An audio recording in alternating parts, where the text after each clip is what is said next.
It's time for ProAm Predictions.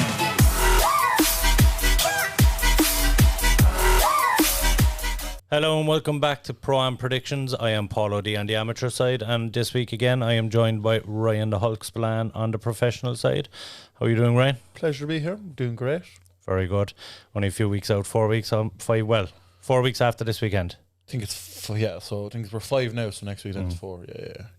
Happy days, all excited. All excited. Finally getting in there. It's been nearly 18 months since you're in there. Last fight was March last year, yeah, so fucking a long time now. Yeah, it's too long. Yeah. And then hoping for Bellator before the end of the year. Yeah, hopefully. Plan is to have maybe 2 fights Bellator per the year. I'm not a fella to I hate this inactivity thing, and I hate the whole thing of I'll fight once a year and all that. I'd fight 5 times a year if I could, you know. But do you think the activity thing will that taper off as your pro career progresses? Because I know, obviously, coming from the amateur side, and especially coming from my maths, you're used to fighting multiple times a year. Will that taper down a small bit as your pro career progresses? I think it'd be more as the fights come. It'd be kind of more decision based. I'm not going to take a risky fight straight after a tough fight. You know, it'd be more a situation if I come off KO a lot. If I come off KO victory, another fight is there straight away. If I'm fresh after another fight, I'll go again. You know, it's more based on how I perform in the fights. But the way I fight anyway. I'm not a fella to go in there and have wars. I like to take to the floor or stay standing and knock them out cleanly or take them down and submit them. That's the way I fight. I'm not like a Gane who goes in. Very few of your fights go to the distance. Yeah, if any. I've yet to go. I've yet to go decision, and I'm happy to never go decision again. It's the thing for me. I went once. I think my first ever fight went decision, and since then I'm just nah. You heavyweights aren't built to go for 15 minutes. We're not built for that, and especially if it's a 5-rounder. We're not built to go fuck 25. Yeah, fuck that shit. Very good. Speaking of Bellator, we do have Bellator this weekend, and we have an absolute stacked amount of fights on this weekend. You have the Cage Warriors trilogy, Thursday, Friday, Saturday night. Also on Friday night, you have PFL, the last installment of the league format. You have Bellator on Friday night with the heavyweight interim title on the line, and then you have UFC again on Saturday night. And then on Sunday, then you have Risen 29. Yeah, it's just absolutely absurd this week. Yeah. Since the start of the year, it's been non-stop. There was 1 week where there was no fights, and it's just I think it was just because of 2020 how we didn't have fights, and it was because shows stopped, and everyone wants to get back to fighting. Now they have obviously shows have signed fighters for a certain amount of time, so they're pushing out the shows now, getting everyone fights which is brilliant. Great if you're a fighter, you know. There hasn't been a weekend where there has been a UFC, and that's fucking great. Means fighters can keep active. You have lads who like taking fights on short, especially now in this card coming up, we have Tanner Bozer who literally fought 3 weekends ago. Yeah. Who's fighting again, you know, and lads like that who can keep fighting and keep which active. Which is a bit suspect for me, because I think you shouldn't be taking one so quickly after a loss. Fine after a win, but you have those guys. Kevin Holland does that. He had the loss against, who did he lose against, and then fought again, and then won. You know? No, he lost again.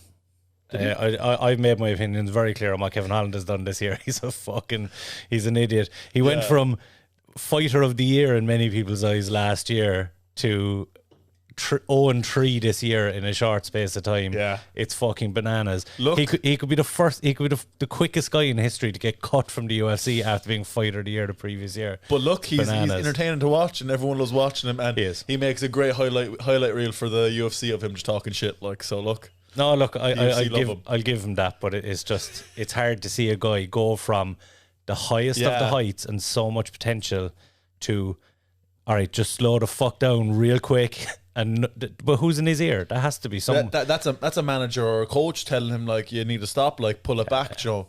Keep in check on fighters as well. Yeah. To be fair, I think as far as I know, he's over in AKA right now and working on his wrestling. So they should be smart enough to be take a chill pill, Yeah, but I don't think he will. I think he's the next Donald Cowboy Cerrone. Yeah. If he lasts, he needs to get some wins and get some momentum going again, because you're not going to last with a lot of losses in a row. No, not at all. No matter how entertaining you are. We will touch on some fights. Like we said, there's so many fights going on this week. We will start with the main event in PFL, because we have Kayla Harrison is taking on Cindy Dandois. And this is an interesting one for me. Kayla Harrison came out as the season started, and made out that the only girl she didn't want to meet was Cindy Dandois, not because it's a particularly tough challenge for her, but because Cindy Dandois has made it clear she's retiring after this season. And I think she just didn't want to be the one to knock her out. Yeah. And of course, now she finds herself in a position where if she beats her, Cindy Dandois goes out at this level and not the knockout stages. Look, what can you say about Kayla Harrison? Olympic medalist. She's gone on just absolutely dominated in 9 fights in MMA. Last one, obviously, she got 6 points, a very quick finish in PFL in her opening fight.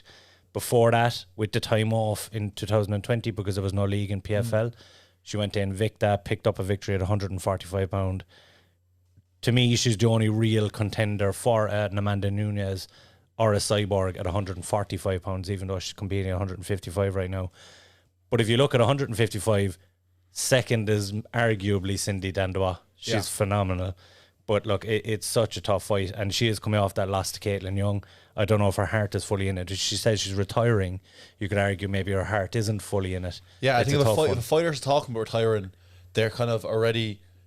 If you keep that stuff like private, because if you start mentioning that stuff, your head's just not in it. Like if you publicly announce that you're going to retire soon, you're 1 foot at the door. Like you're already gone. You know. Yeah. I think if you start mentioning that stuff, that really, is your heart going to be there? Yeah. Like, are you going to put on your best performance if you know this could be your last fight? Yeah. But on the flip side of that, if this is going to be your last fight, you're going to go out and put on a show. Yeah, you're going to go out swinging, So yeah, because I get it when you see guys that have had a lot of fights and a storied career, and they go, "I'm having one more and I'm done." Yeah. Because generally, I would say the minute you start thinking about retirement, just hang them up because for that reason, you're checked out already. But to announce before a tournament, which could potentially be 4 fights that you're retiring at the end, you're not going in. Well, look, I could be wrong. The girl should be going into it better than she's ever been with the right mind frame. But I just feel like she knows it's the end or coming towards the end, and I don't think she's going to be giving 100%.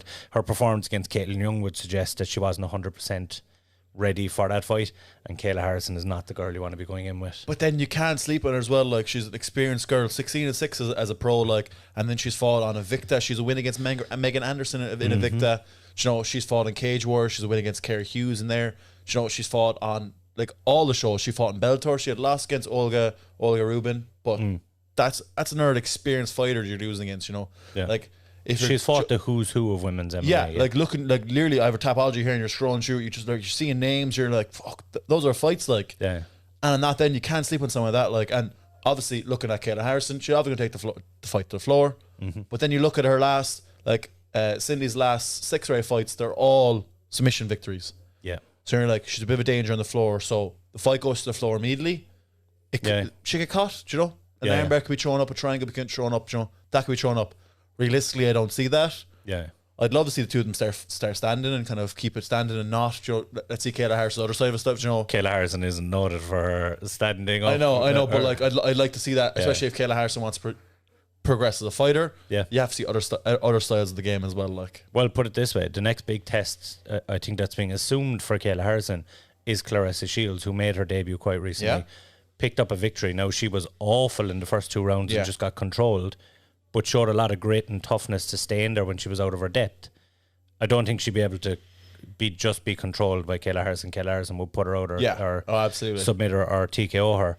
But when she got back to her feet, she did damage on the feet. So Kayla Harrison does have to work on that aspect of her game, because if she doesn't get Clarissa Shields down quick, she's in trouble. Oh yeah, absolutely. Like if your striking's any bit poor against her, like you're going to get sparked out. Like 100%. So I suppose look, for me, it's a no-brainer. I think Kayla Harrison picks up the victory in this one, and does so in her usual fashion, takedown, and it's either going to be a TKO or sub. But based on Cindy's submission skills, and she does have very good submission defense as well, I imagine it's going to be a TKO victory first or second round for Kayla. I'd agree with you. I think Kayla is going to win this fight. She seems unstoppable right now. It's a no-brainer, but then you can't sleep on Cindy as well. Like it's not a clear victory in my mind. Like I think it's going to be a tough fight, and it'll be a good fight for Kayla Harris as well to put away an experienced pro like this. Like it's certainly the toughest fight she could have had this year in the PFL. That goes without saying. Which is great to see from PFL as well. I think put together these kind of fights like. unbelievable. And every division in PFL is stacked right now.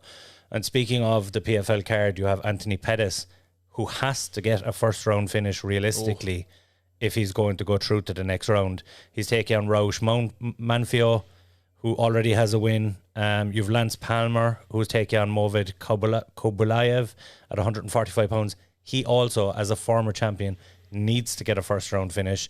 That's less likely than Anthony Pettis, but it's definitely a card worth watching. I'm torn on Friday whether I'm going to be watching. I'm going to be flip-flopping between the Bellator card and PFL. Like.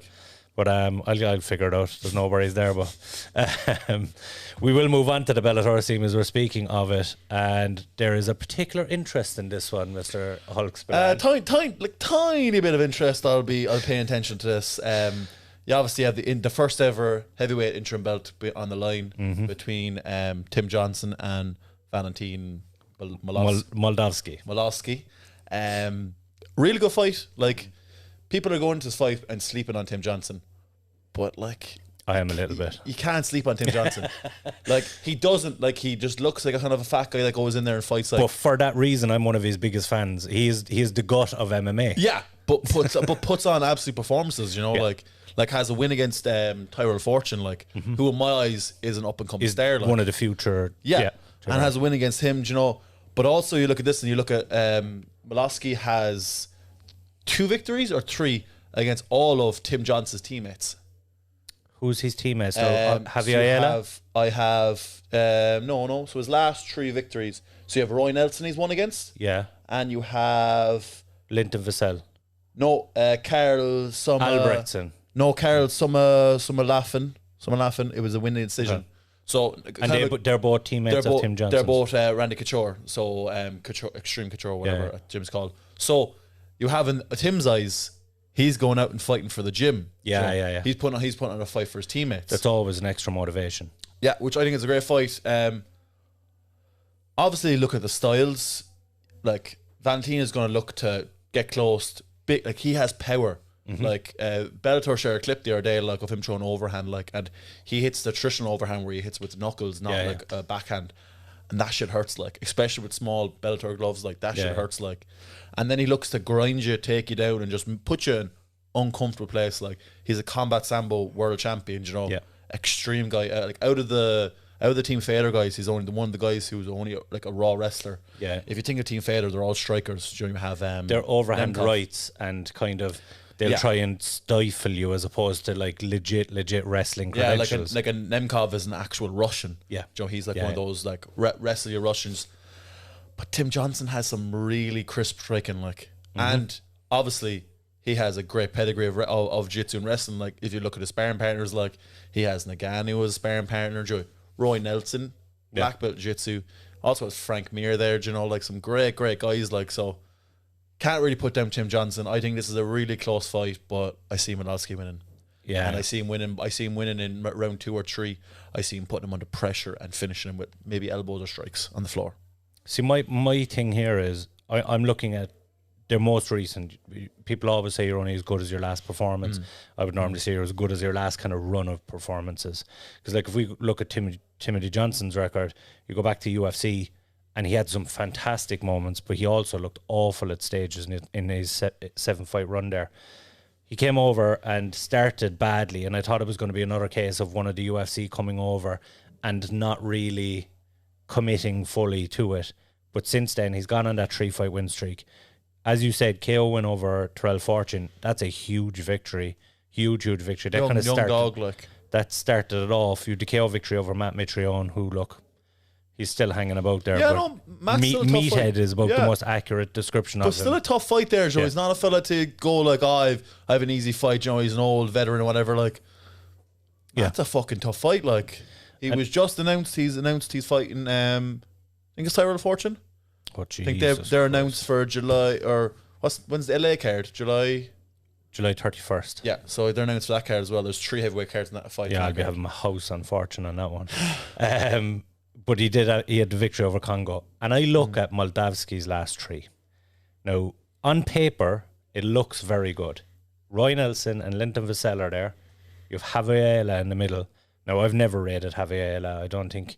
I think one of the worst fights we've ever seen in Bellator history was him versus Ryan Nelson. Yeah. It just bugged the shit out of me. It was up there with Dada and fucking Kimbo. Like, but also, if you look at the Bellator rankings, he was replaced by my favourite ever Bellator heavyweight, Jake Hager. If you get replaced in the rankings by Jake Hager, like, there's something fucking big time wrong there. You want to check yourself in the mirror, like. Yeah. So just based on that, like, I struggle. I do think Moldavsky picks up a decision victory, but I don't think he holds the belt past that, because I just don't think. I think Tim Johnson is the toughest fight he's gonna have in Bellator up to this point. But I think if you look down through the division, someone like a Terrell Fortune strings a couple of wins together. Even if they sign a JDS, I know Overeem has gone to K1 now, but if they sign a JDS, I even think if they put in someone like Fedor against him, who's arguably returning at the end of this year. Well, you wouldn't put Fedor against him because Fedor is his coach. Oh, that's true as well. So Fedor would never fight him. Like, yeah. But Ryan Bader comes back. I just think there's too many guys there that can beat him. So do you think if he wins his belt, he doesn't unify it against Bader? Let's say Bader gets knocked out his next fight in the light heavyweight tournament, and which I think will happen. I don't see Bader getting far in the light heavyweight tournament. I'm the same. I think Corey beats him. Yeah. So then I see him come back. Then maybe you're looking at maybe October, November for the unification. You don't see him. No, don't see him. I don't think Bader returns to 265. Really? You think he retires and then that's it? Like, I wouldn't even say retires. I'd say if he does fight on, it'll be 205. Relinquishes the belt, like. Yeah. I don't think Bellator want him to go back up to 265. I think the reason he was there was to fill that heavyweight tournament. And he did a great job. He won. Yeah. He won it. He sparked out. He sparked out all, like, sparked out Fader. He put Czech Congo to sleep as well. Yeah. Like, incredible knockouts. But the problem is, he went up there not expecting to. He got there, but he does realize the danger of fighting a heavyweight for a guy who's naturally maybe 220, 230 pounds. Yeah. Small as well in stature and height. Like, I'd say he's like 6'2", 6'3", but like he's not a big wide. Some of those bigger heavyweights are going to murder Ryan Bader, and I think he's smart enough to know that. I would be very surprised if he comes back. Like, I'll put it this way: either of these guys picks up the belt, I think Bader is looking at them now. While I think he picks up a victory over Moldavsky, I think Bader looks at these guys and goes, they are fucking monsters. Why am I going back to that division when I could maybe challenge again for a 205 belt down the line somewhere? So, hypothetical question: if Bellator were to do another tournament for heavyweight, you have your top 10 heavyweights right now. Do you see Bader winning it again? No. Who would you see winning it? Out of the top 10 heavyweights right now? Not in a million years. Who would you see winning? Would you see a Tim Johnson or Valentina being top of that? They'd be right up there. They'd give it a run, but you have some tough guys now. Even if you look at top 5, you have Tyler Fortune, you have Steve Mowry, some really good guys. You have the 3-0 heavyweight fought recently enough. Davison Franklin. Yeah, Davian Franklin. Davian Franklin, yeah. Tough guys there, like some really tough fights. Like, and if you were to do another like Grand Prix style, I think one of those guys picks it up. Yeah, I see. For me, yeah. Definitely by the time that I get up there, I see one of them being champion. I see one of the younger guys being champion, which to me, it's great, you know. Yeah. Fight the experienced guys, get up there, and then fight the young guy for the belt. Like, yeah. No, 100%. I think we're seeing the end of the career of a lot of guys in the Bellator heavyweight division right now. Yeah. Hopefully, like for your sake and a few more, that you can get up there and fight a few of those guys before they do bounce. Because look, they're legend fights and they're guys you want to have in your record. But there's kind of a changing of the guard, and I don't understand why this is interim in the first place, to be perfectly honest. I think it's more out of respect to Bader, giving him because I know at the start of the year he was putting up Instagram posts being like, I'm coming back to 265, and then obviously the Grand Prix was announced, which is incredible, you know, for the light heavyweight division, which is a fucking stacked light heavyweight division, you know, unbelievable. Yeah. Like I think it's up there with the UFC. I think some of those fights there, those guys beat the UFC champions. You know, they're like top guys. Like since John Jones left, absolutely, yeah, 100% matches. There's some tough guys in the heavyweight division, you know, in UFC that Yuri Prochazka. Yeah, yeah. They're look, but it's certainly not a division you'd look at and you go, those guys. None of those guys would come over. Or UFC rejects and all that. Like Corey Anderson come back to the UFC and win a belt like easily. Yeah, easily. So let's go on to who wins. Yeah, for me, Valentina Moldavsky by decision. I think he just about pips it. Is it 3 rounds or 5 rounds? 5 rounds. Yeah, because sometimes Bellator were doing the 3 rounders. They were main events, but they were non-title main events. So I think he'll pick it up, but I don't, like you say, it's a very tough fight.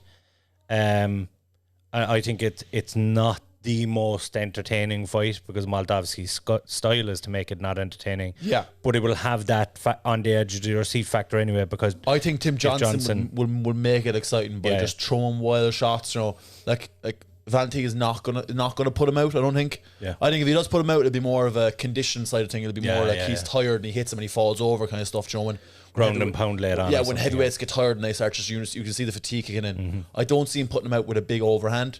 I think Tim Johnson's striking is a bit too crisp for that. Like, but again, another fight where you can't sleep on the other guy. You can't sleep on Tim Johnson. Tim Johnson's a tough fight. Yeah, but I think Valentin definitely wins it. Like, but then I don't see Valentin hold the title. I see the title changing hands definitely before the end of the year. I think it's going to change hands quite a few times over the next couple of years. Yeah, just based on you look at the division and there's a real changing of the guard coming. Definitely.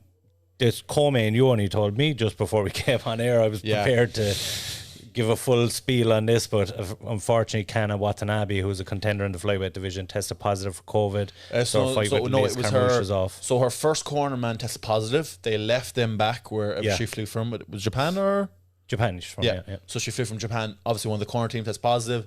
The second one didn't. Yeah. Got a rapid test. Was grand. Two of them were grand. Flew into the Mohican Sun where they obviously went into the COVID bubble that Bellator do. Test positive, so now the fight's off. But she didn't. It was the corner team, so then they were just scared and all that. So of course, it's too much of a risk at that point. That fight's off, and I was actually kind of excited for that fight. Yeah, so it was a good fight. Yeah. But hopefully it's rescheduled and we can get to it then. Definitely. There is two other. Well, there's a few great fights in that card. Don't get me wrong. Oh, no, great card. Yeah. But there's two on the main card that I'm particularly interested in. You have Daniel Weichel, who I feel like, look, he made his debut in 2002. He's been around forever. And if you're only familiar with Daniel Weichel from his last kind of few fights in Bellator, which most people are, because of the Featherweight Grand Prix and his involvement there. But if you go back, this guy was fighting killers back in the early 2000s. He fought Dennis Seaver. He fought he fought Dan Hardy way back in the early 2000s. 40-12 is a good record, like. It's insane. Yeah, mental record, like. For a guy to have that much experience. And he's fighting Keone Diggs, who was 9-0. Yeah. But here's the thing, right? Keone Diggs is, even though he's only 9-0, he's fighting since 2014. My big worry for Diggs, because he's obviously got a lot of potential, and they see a future from 145. They're matching him against Weichel already. He's fought 9 times in 7 years. Daniel Weichel has fought 52 times in the last 18 years. Yeah. There's a slight difference there. Daniel Weichel is a guy that'll get in there against anyone in the world. Keone Diggs, I'm not saying that he's not getting in there against anyone and everyone, but he's not getting in there that much for whatever reason. Yeah. He's a win over Campos in his last one, which is a career high performance. He's a submission guy. Daniel Weichel isn't going to tolerate much of that. I think Daniel Weichel picks up a decision victory and kind of puts him in his box and he has to work back up.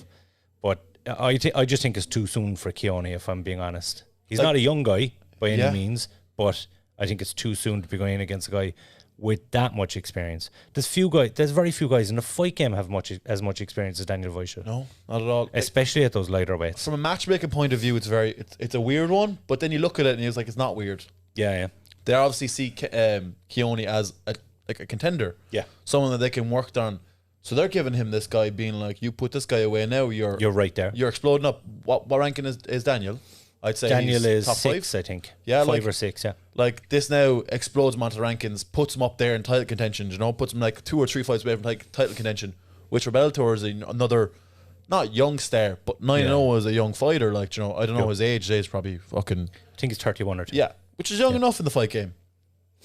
But, puts him in that place. I think this is a fight now where if he loses, he goes back to the drawing board. It's not really a big... he loses against an experienced pro. Yeah. It's not a fight where you lose and you're gone nowhere, It's a fight he'll come back from and he'll learn from it.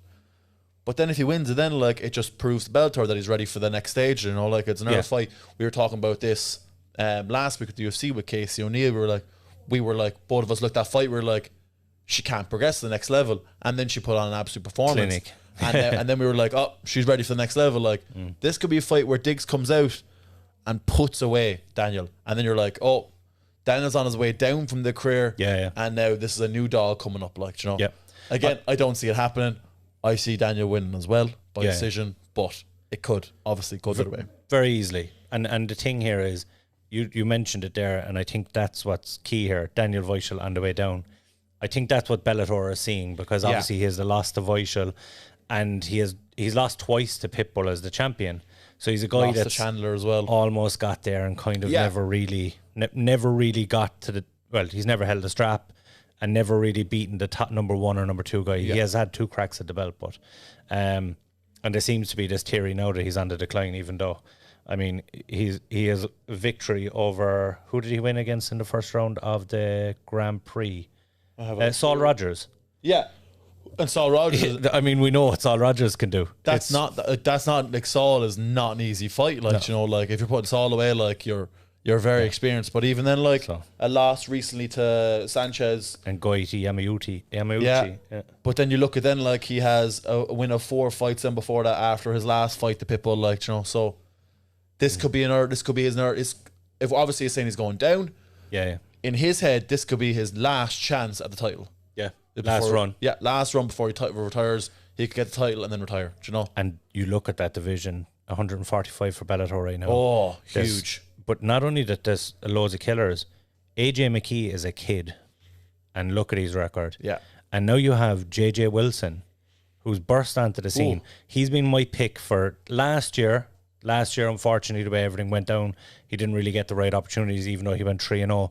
He's my pick this year to be breakthrough artist of the year. I think the kid is phenomenal.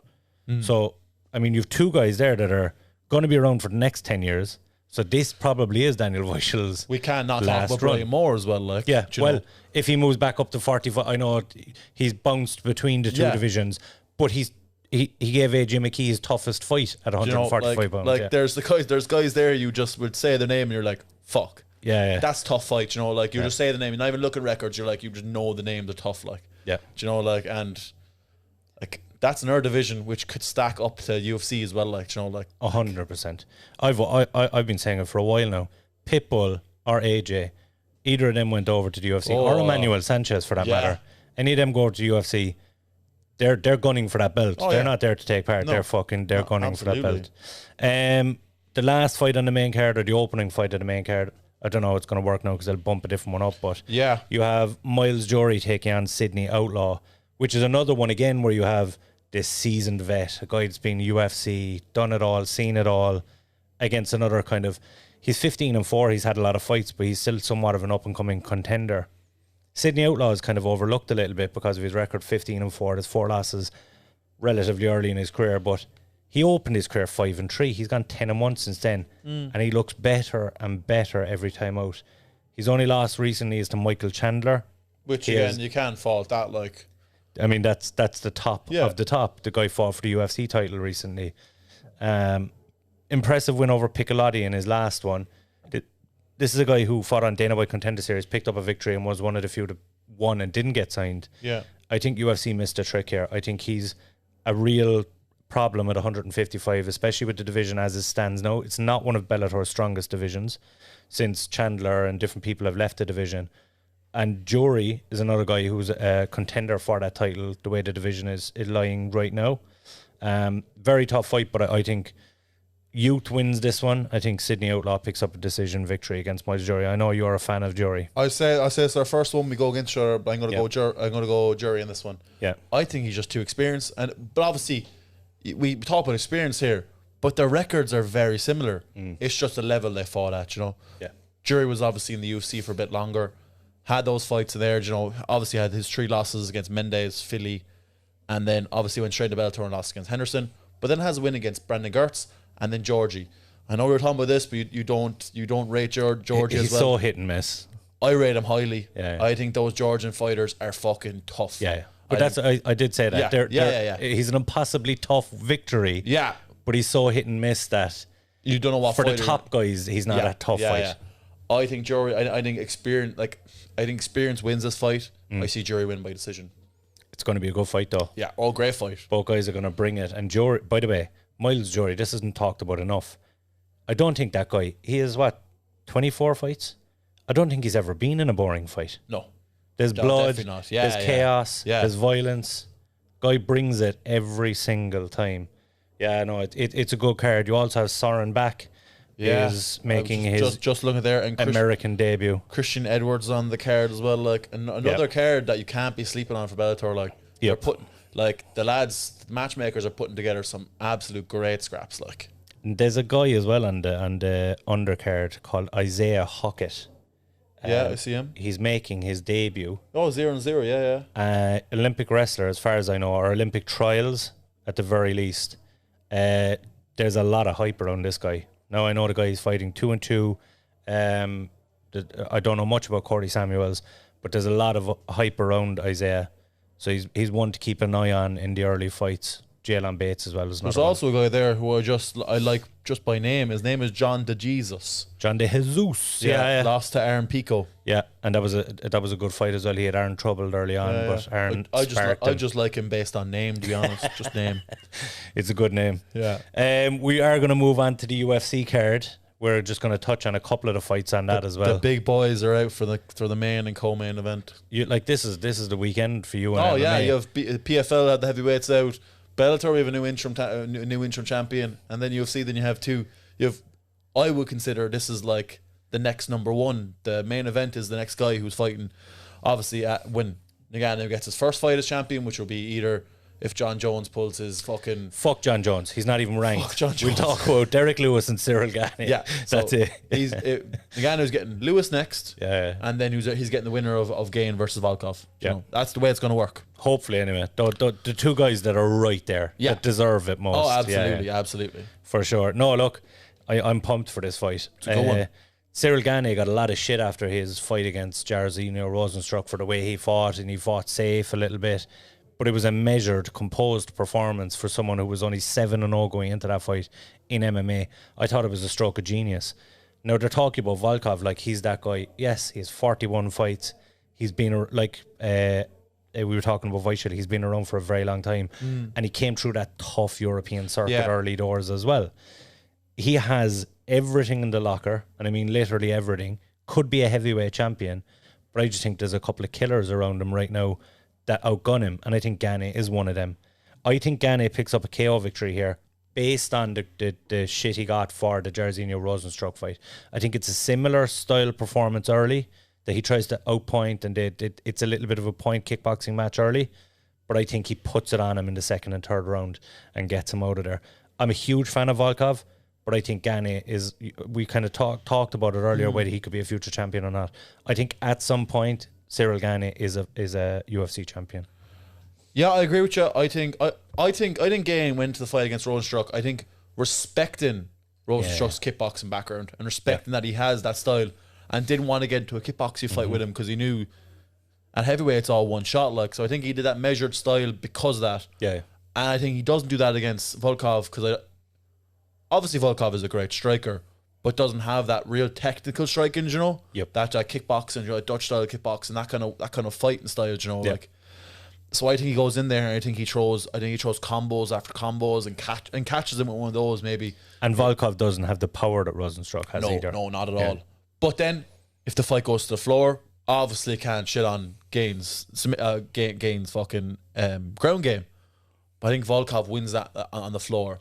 But then Volkov put out loads of interviews being like, let's see whose kung fu is the best and all that kind of crap, being like, we're going to strike, which I think it's a big mistake. Do you think he's just trying to goad him into a stand-up fight? Yeah. But Gane's not going to go really to the floor. Like, Gane knows he'll win this fight standing. Yeah. And I think Volkov wants to prove to everyone that he can beat a really experienced striker, you know? Yeah.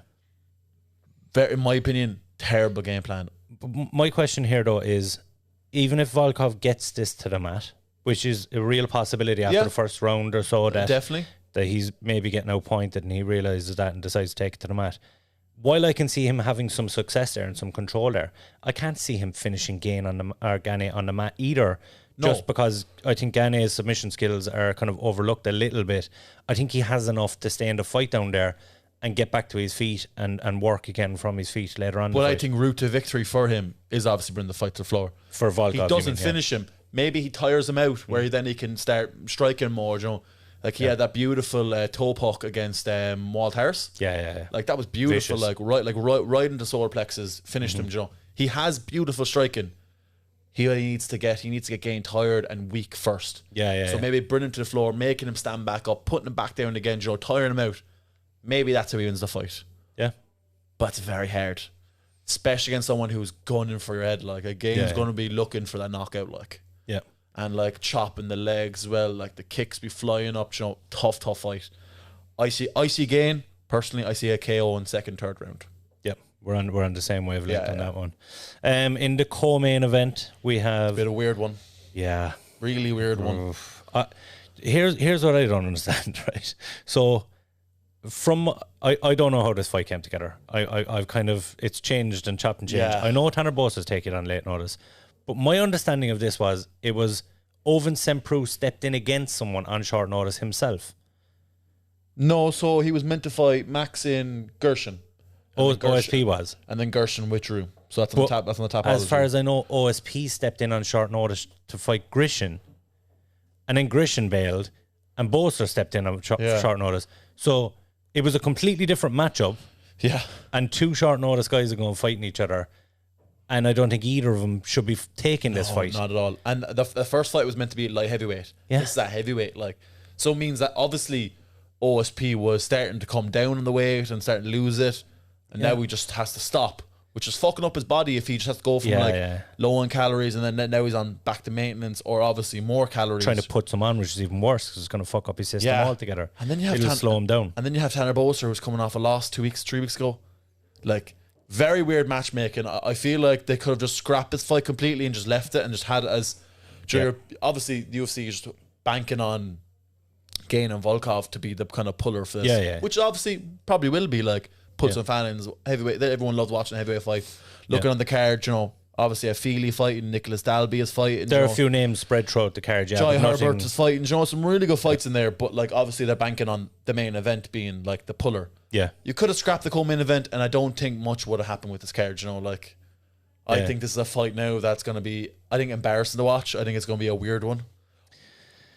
Yeah, I don't know. Look, I'm kind of on the side here where OSP had his little stint at heavyweight. It didn't work out. Moved back to light heavyweight. And he got sparked by Jamahal Hill. Yeah. And he's going now back up to heavyweight after getting knocked out in his last one at light heavyweight against a guy with KO power. I haven't been impressed by Tanner Boser of late. And I thought he was a potential contender until he ran into Andrei Arlovsky. Yeah. And he kind of got found out because I don't think the fight was in him against Arlovsky. And maybe that happens again because OSP is still a relatively big name in the division. It's going to be his 27th or 24th UFC fight. He's been around for a long time. But I think if Tanner Boser touches OSP, he's going to put him to sleep. It's the matchmaking in this one for me is all over the place. I don't understand it. Not one iota do I understand the matchmaking in this one because it does nothing for either guy a victory. Absolutely nothing. I disagree. I think this puts good terms with the UFC and Tanner. Tanner's coming off 2 losses. And takes one on short notice. Takes one on short notice, being like, look, I'm a company man, I'm helping out, you know, like that. Obviously, if he signs for a 3-fight contract, this is the last fight in his contract, he wins this one, he'll get re-signed, you know. You could also argue as well that he loses, he gets cut. No, but if he gets the victory in this one, he might have bought himself another one short notice. Yeah. But if he wins this one, while OSP isn't a heavyweight, and you could argue it doesn't gain him any momentum in the heavyweight division, it's a name. Yeah. It benefits him in that sense that he's got to win over a name. This is the man, like OSP is the man who almost beat John Jones. I mean, John Jones almost beat himself. Yeah, okay, look.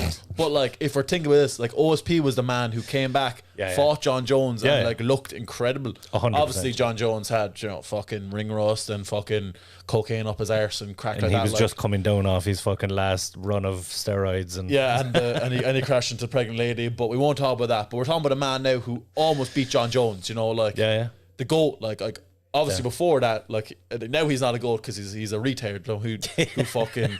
Done all the cocaine and fucking drugs and all that, like, but dick like pills, was the goal back then, like, you know, and you're like, this man always beat him, and you hate to see someone who now is just taking fights to take fights, like, you know, it's I hate to see it, like, His record in the UFC currently stands at 13-10. And he's almost hitting that, like... When a guy gets there, I just always have this, look, your career is your own and do your own fucking thing. I'm not in any position to tell anyone what to do. But you've been there, you've done it, you've fought John Jones. Do you know what I mean? You've made a bit of money. You've had 23 fights. You've made a bit of money in the UFC.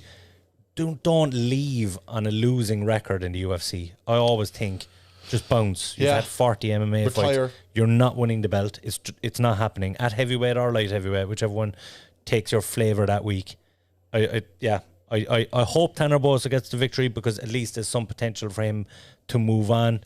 OSP, yeah, he's 38. Like he's on the way out. Like if he was to, like, I think we mentioned it maybe like 4 or 5 weeks back on one of the Guts of Glory the podcast live ones. I was like, where's OSP? Yeah. And Liam was like, I actually don't know, like, you know, like he just kind of disappeared off the face of the earth. Like, I know he was taking fights here and there and all that, like, but it wasn't like spectacular fights. He's lost that, like, and I feel like losing now would kind of ruin his own career and like his opportunity to sell himself after this, you know? Yeah. Like if he starts losing, no one's gonna fucking go to a seminar of a fella who's on a fucking losing record, you know? 100%. This is a guy that we only 3 years ago they were thinking could be a future champion at light heavyweight. I know. And he's just gone on this horrendous run. He's picked up some victories during this run, but obviously, yeah, but nothing huge. Impressive. That's it, yeah. For me, I look to make a pick. I do think Boser gets a KO victory in this one, just based on St. Prue's last performance at light heavyweight. I think the chin is questionable right now, and I think Boser gets it done. Yeah, just even looking back at it, like, has a win against Corey Anderson, head kick. Yeah. Do you know? Has a win against Tyson Pedro, straight arm lock. Do you know, like, Mikael Olenchuk, whatever that one was. I got it wrong as well, don't worry. My pronunciation was way better. Do you know, you have like, then he has how many Von Flu chokes or Von Prue chokes that he had, yeah. Like, you're just like, this guy, do you know, I hate to see this where fighters literally kind of start taking fights, just take fights, and you're like, you're seeing them take unnecessary damage, like, and then you end up looking like fucking what's his name? Diego Sanchez, you know, like you end up looking like him then, you know, and you're just like, this could be avoided, you know. Yeah, 100%. And especially being a 205er, he's a big-ish 205er, but not huge, and deciding late on in your career to start taking fights up a heavyweight, where those boys hit, they crack and they put you to sleep. Yeah, just stop it. Unnecessary. Yeah. I think obviously, if he wins his fight, retire. If he loses his fight, definitely retire. But I see Tanner Boser definitely win by KO. Yeah, you're on the same page as me. So it's only one more split on the Miles Jury and Sydney Outlaw one, so we'll keep a close eye on that one this weekend. We had a bit of a woeful record last week, 3-3. We did. But there was some surprises on that card. Definitely was a great card. So we have to move on to our bet of the week, and I have a 6-fold picked out for this week. I'm going to balls to the wall this week. So I have 2 for PFL, 2 for Bellator, and 2 for UFC. In the PFL, I think Pettis will pick up a victory because he's under pressure to get that first round win, or at least a stoppage of some description. I think he gets the win, at least a victory in that fight. I think Kayla Harrison picks up the victory. She's going to be very short odds. In Bellator, I had Liz Carmouche, so we can scratch that. Yeah. So in Bellator, I have Soren Bak to pick up a victory in his debut. I'm going to throw in, because I said there was 2, I'm going to throw in Daniel Weichel in that, and I believe he's not the favourite as well. He's the underdog in that one, so I am going to pick Weichel. And in the UFC, I have Renato Moicano on the undercard, and I also have Rakhmonov from Kazakhstan on the undercard. And if you haven't seen this guy fight, he's 13-0, and the guy looks like 100% a future champion. He's 170 pounds as well. I think the fight to make is himself versus Hamza Chimaev. Someone's always got to go. Those 2 fucking Eastern Bloc dudes absolutely trying to fucking kill each other. But yeah, he looks the real deal. He's the fella with the weird kind of animal style hat. Oh, yes. So definitely keep an eye on him when he's taking on Michel Prazeres, which is no easy fight, but I'd see him pick you up another victory. What is your bet of the week? I'm going to go with all method of finishing. So I'm going to go Kayla Harris by TKO. I think she finishes either on the floor or standing. Yeah. TKO victory is nice for her, because if she goes like into like Scarfo or something, that could be a few punches. TKO finish. I'm gonna go Gane by TKO or KO. Yeah. I'm gonna go Tanner Boser by KO, And then I'm also going to go Wild, and I'm going to go Valentine by TKO as well. Ooh, Moldavsky by TKO. Yeah. So that's four TKO KO finishes. You get good odds. I reckon TKO and KO go under the same bracket. Yeah, they do. Yeah. But there could be two methods of finishes. You could be in ground and pound kind of situation. They all count as a KO on the betting standards anyway. So 4 of those. Yeah. So as we said, lots of fights to look forward to. We will be back on Sunday to review some. I don't know if you're going to join us. Myself and Dean will be here on Sunday. But considering there's a heavyweight title on the line in Bellator. Yeah, I have to be there to talk shit afterwards. Yeah, for sure. We'll be keeping a very close eye on the heavyweights this weekend. Thank you very much for joining us again. Awesome to be here. No problem. And be sure and like and subscribe on YouTube. Follow us on the MMA Opinion on Facebook. Thank you for tuning in. We will see you next week.